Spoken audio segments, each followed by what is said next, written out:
Tapi cek Gusti Allah kehancuran bangsa, kehancuran umat Muhammad bejakeun ka umat-umat anjeun terus. Khususna ieu teh ka urang mah ka umumna mah kakabehan termasuk urang. Kurang kuari dibaca dihartikeun sakemampuan urang. Bejakeun Muhammad wa mimman khalaqna tina sawarena jelema nu kukula didamel cek Gusti Allah aya ummat yahduna bil haqqi anu terus bae nuduhkeun kalawan hak henteu pernah ngalirik ka sisi kagigir saat-saat batur ngahalalkeun nya nama haram bae saat-saat batur disarerumbang nya nama embung saat-saat batur engkeuy-engkeuyan di luhur panggungnya nama henteu hayang hiji bae yahduda bil haq teu pernah hayang pamere ti pamarentah teu pernah hayang pamere ti organisasi teu pernah hayang pamere ti jelema-jelema hiji bae boga kayakinan ka Allah yahduna bil haq aya Muhammad terus bae saat Indonesia acak-acakan hiji mah kudu aya bae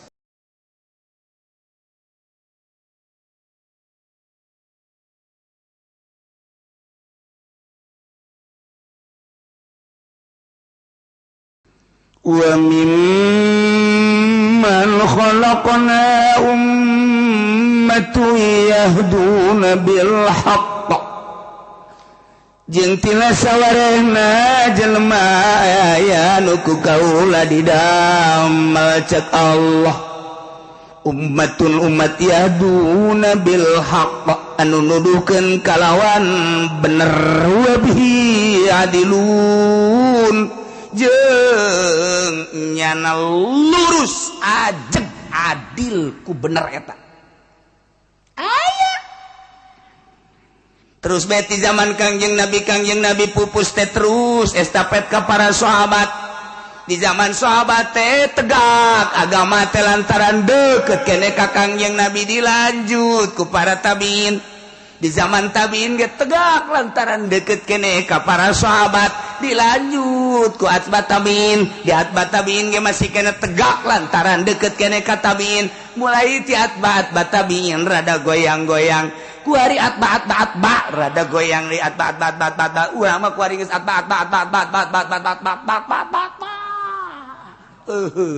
sese neangan anu bener teh geus hese pan bisa bener sote urang nuturkeun nu kamari teh nuturkeun nu itu teh nuturkeun nu itu estafet ngaranna silsilah nuturkeun nu itu bener langsung ka Kanjeng Nabi karak ai ieu mah pan guaring putus ha guari nuturkeun nu eta sedengkeun nu eta na ge kos kitu nuturkeun nu itu teh kos kitu atuh geus putus teu boga turus.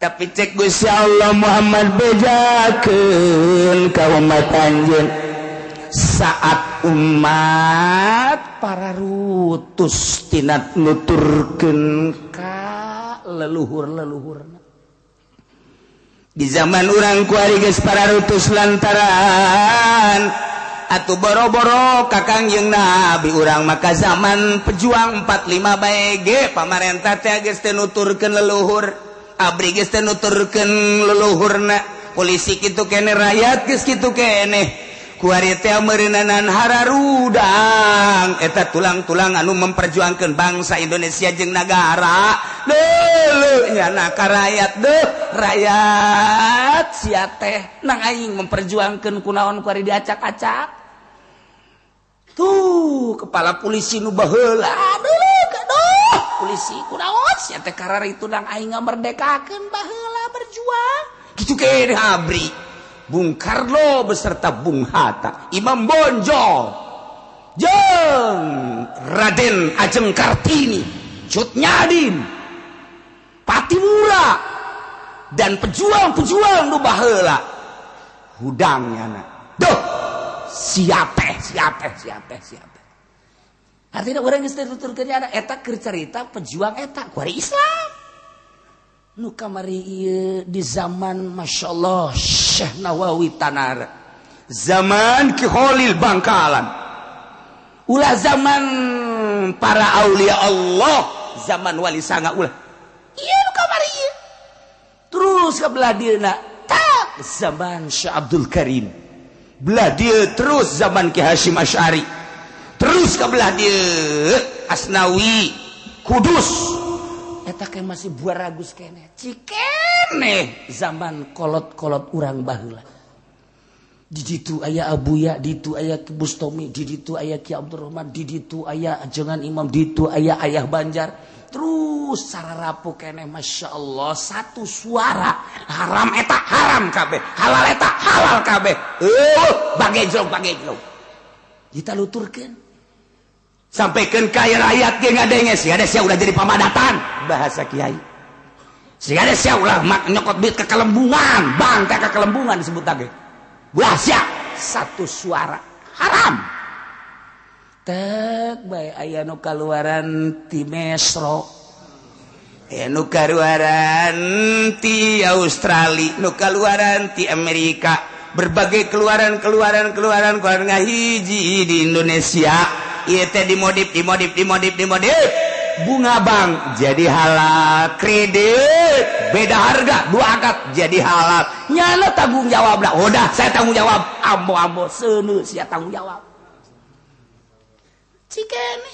Masya Allah karim kuari ke zaman acak-acakan demokrasi kamari rada terpimpin rada bagus kene rada ngeunaan kuari mah demokrasina teh geus kabablasan. Disangka kurang zaman reformasi teh ngeunaheun ternyata kuari mah kudu revolusi. Lantaran mana kuari kemajuan politik na mana kuari kemajuan perekonomian anak defisit sampai 3%. Lamun defisit sampai 4%, 5% negara acak-acakan acur Indonesia.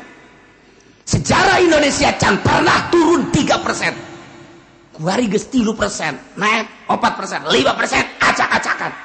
Tidak bisa dipertahankan ya maka jeung kumaha ge. Perebut Amerika jeung Cina. Negara urang percis okos pabrik, limbahna teh diperebutkeun pabrik teh ku jawar anu, ku geng anu.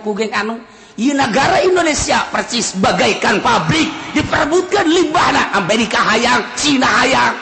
Persekongkolan Amerika jeung anu aja Cina persekongkolan jeung anu. Dibuat tidak berdaya Indonesia teh sebab ada perjanjian. Kemudian Indonesia pemudana diloloh ku mabok supaya 10 tahun yang akan datang bodoh Indonesia ku bacak aing bacak Amerika, ku bacak aing bacak Cina, ku hari keur bercokol di Indonesia persis kos pabrik diperbutkeun limbahna. Deuk kumaha coba acak-acakan kakarak tahun sakieu ulah boga hayalan tahun berikutnya bakal bagus. Ma min zamanin illa syarrun ba'da. Terus makin acak-acakan. Urang mah maot meureunanan komo si eta mah geus kolot. Moal kebal deui. Tapi kan muncul anak urang, muncul incu urang. Sementara mabok merajalela di mana-mana.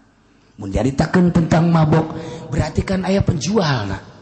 Lamun diaritakeun aya penjual berarti kan aya ekspor di luar negeri. Ekspor di luar negeri kok begitu aman, aya polisi jeung abri kok begitu aman sih. Wallahu a'lam. Seperti etalah keberadaan negara urang. Pikir ku urang diantep ieu negara urang.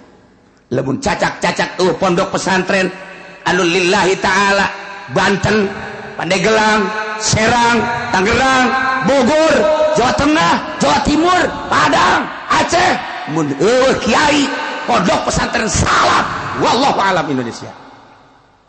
Lain cakula intelijen jaritakeun Indonesia masih kuat lantaran masih banyak pondok pesantren salaf. Amerika sabaraha ribu di urang ngaintelanana. Geus teu serab jalaku pemerintah. Ku birokrasi urang geus teu serab jalaku kiai-kiai modern. Sebab keinginannya sama dengan dia, ingin beli mobil, ingin istana, ingin wanita sama dengan aku, hanya beda motif doang. Tapi pondok pesantren salaf dibere duit ki podoli leutik teudakeun. Gede insyaallah. atuh eta mah deres dibere keneh aja pengen batu kudu dibere da rusak jasa pantama tuh belah ditueun rusak tah mah acak-acakan tah nu dipake ka serep ge ketika geus teu daekeun ngadahar duit pamarentah geus teu daekeun kemewahan pondokkeun bae sederhana tetapi mantep naon kitu ngaran moralna ieu nu masih keneh diperhitungkeun anu masih kene hudang tipe tiga motif naon Allah eta nu masih kene didenge ku Gusti Allah cacak jelema hudang tipe ting Allah-Allahan nu teu bermotif semata-mata Allah wallahu alam Jakarta geus dikumahakeun meureun Tangerang geus dikumahakeun meureun Banten geus dikumahakeun meureun Indonesia wallahu alam untung masih kene aya nu hudang tipe ting Ki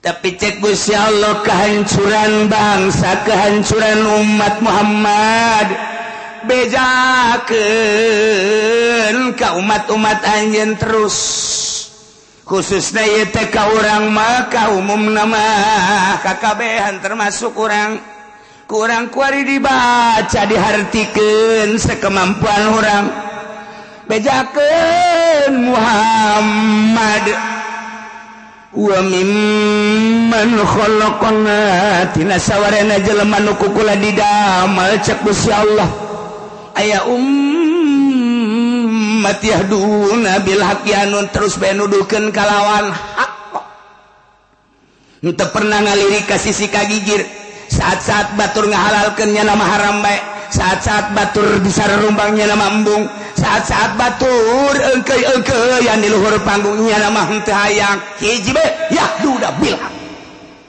teu pernah hayang pamere ti pamarentah teu pernah hayang pamere ti organisasi teu pernah hayang pamere ti jelema-jelema hiji bae boga kayakinan ka Allah yahduna bil haq aya Muhammad terus bae saat Indonesia acak-acakan hiji mah kudu aya bae.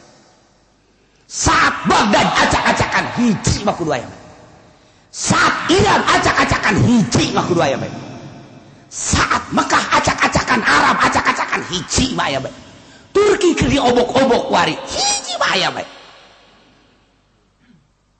Amerika bergain multinasional acak-acakan Baghdad supaya dapat Islamna eueuh dek didemokrasikeun serang deui Turki serang deui Suriah serang deui Suriah terus Turki terus ulah aya carita-carita Islam mulai kuari Amerika dengan keyahudianana negara mana kuari anu masih kene kuat intik kunyana ulah dengan politik dengan ekonomi hancurkan tapi wa mimman khalaqna tina sawarehna jelema aya nu didamel ku kula Muhammad bejakeun ka umat tu yahduna bil haq aya umat anu selalu nuduhkeun kana bener saat batur teu wani nyaritakeun bener nyala wani sebab teu hayang di alam teu hayang di agung-agung dibere ge teu hayang leutik mah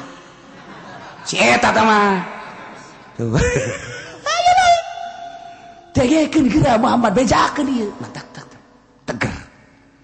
teger saha eta anu wabihi adilun lurus adil dengan hak tesieun saltikeun hum ummatu Muhammadin sallallahu alaihi wasallam dicoba di negara baheula aya Buya Hamka masih terngiang-ngiang di telinga orang haram mengucapkan salam kepada orang-orang Kristen yang sedang mengadakan Natalan. Buya Hamka tertulis di berbagai koran majalah dan diabadikan di negara orang. Padahal Buya Hamka diakui oleh bangsa Indonesia di luar negeri. Kristen, Yahudi, encek ngaku ke Buya Hamka dengan kecerdasan, tetapi nyana melalui haram bangsa Indonesia umat Islam mengatakan salam istimewa Buya Hamka. Tadina di Muhammadiyahkeun akhir hayatna Islam sebabnya ada boga guru torikoh terngiang-ngiang di telinga urang komo nu belah ditu mah zaman Ki Hasyim Asy'ari iman nu belah dieu bae belah dieu masih terngiang-ngiang Gus Dur dengan gaya Gus Dur tersendiri tetep bae nyana mah ngagocek-gocek jelema cak batur haram cak cenah henteu cak batur henteu cak cenah haram digocek-gocek jelema eueuh teu kagocek ku jalan digocek bae kajen ku kumaha ge ya kabeh ulama ngaharamkeun ka Inul Oma Iram haram cul bae di televisi Oma Irama apa bedanya Roma Irama itu kan Inul laki-lakinya beres selesai saat gerpejena jilbab dilarang kemudian keras kabeh berisik menentang Gus Dur nggak apa-apa nggak berjilbab juga babari jasa Gus Dur digocek kabeh ujung-ujungnya horenganan keur di lobi ku Gus Dur nyeritakeun salam selamat pagi haram masak maka selamat pagi ya ku Gus Dur dan lain-lain digocek-gocek ku Gus Dur tapi berubah wajah Indonesia teh berubah kok makin membaik kok Islam makin lekat nyana kunjungan ke berbagai negara nama Islam Salafi teu pernah teu dibawa ku nyana dengan kekuatan Gus Dur dengan cara Gus Dur sendiri ketika nyana dilengserkan make celana pendek dengan gaya Gus Dur sendiri terbukti kuari jasadna masih utuh nuzarah sampai ayeuna teu pernah putus-putus terbukti kewalian Gus Dur cak wali terus kabelah dieuna saha deui nu kurang didenge saha deui nu kurang didenge setelah Gus Dur tinggal aya hiji deui Habib Lutfi di pemerintah teu main jana mah di politik teu main di organisasi ge di NU teh nya nama daek-daek hante-hante tapi deres rada didenge kayaknya ku berbagai kalangan tinggal hiji nyana andai katanya da eueuh kumaha andai kata ieu mah caritakeun ieu keur caritakeun wa mimman khalaqna ummatu yahduna bil haqq wa bihi yadilun nyekelan hak dengan haknya lurus jujur dengan gayana masing-masing Ki Hasyim Asy'ari kitu gayana Kiai Yahid gitu gayana Kiai gitu Buya gitu gayana Gus Dur gitu gayana terus sampai ayeuna Habib Lutfi gitu gayana ya nama gitu bae gayana tetapi napas Islam jadi luhur Thariqah jadi luhur NU jadi kanyahoan salah nate kunyana nu nyaritakeun ketika orang-orang NU nyaritakeun bener nyana teu pernah nyalahkeun tapi ketika nyana nyaritakeun kelurusan begini ternyata NU geus keluar tidak kelurusan berarti garaku saralah tinggal hiji nyana wa mimman khalaqna tina sawarehna jelema nu kukula didamel waman umat yahduna bil haqqi aya umat anu terus bae nuduhkeun kana bener jang supaya jelema ka mana sih ieu kamana sih ieu oh iya tra dihasudan teu eureun ulah disangka teh dihasudan malah nu ngahasudanana makin loba tapi makin merepek coba ge deuleukeun sebabnya ka Allah hiji Allah deuleukeun Allah ngadekeun Allah nyaun nyana sieun ka Allah aya bakalna nu diangkat ku Gusti Allah boga makom-makom tertentu